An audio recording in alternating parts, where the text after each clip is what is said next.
Covert narcissist adalah sejenis narcissist yang nampak lembut tapi beracun.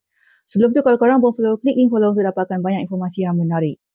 Sebenarnya, tak semua narsis tu nampak macam lantang, garang, agresif, cepat marah, suka puji lambung diri sendiri. Ada sejenis dia, itu covert narcissist yang nampak diam, pelembut, suka tolong orang, nampak macam baik tapi sangat manipulatif.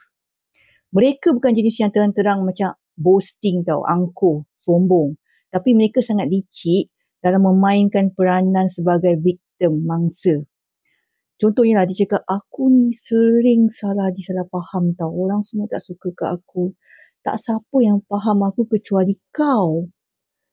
Ayat ni buat korang rasa kesian. Akhirnya korang tunduk dengan diorang punya permainan emosi. Mereka ni sangat bahaya kerana mereka menggunakan simpati untuk mengawal. Bukan marah tapi merajuk. Tak nak lah. Okey, tak apa. Buat merajuk. Bukan serang tapi senyap dan tarik diri. Supaya korang rasa macam bersalah. Dia cuba diam, merajuk. Macam tu. Kedua, mereka sabotaj korang dengan imej orang baik. Depan orang lain, mereka macam mesra, tenang, sopan. Tapi dengan korang, mereka sindir, halus. Kau ni memang tak berguna. Agaknya kau ni tak betul kot. Kau ni memang ada wire tak betul ke. Merendahkan nilai korang dan membuatkan korang rasa macam kecil aja. Tapi bila korang mengadu, mangsa tu mengadu kat orang lain, orang tak percaya sebab diorang ni covert narcissist, dia nampak macam lembut, baik, sebab topeng diorang terlampau sempurna.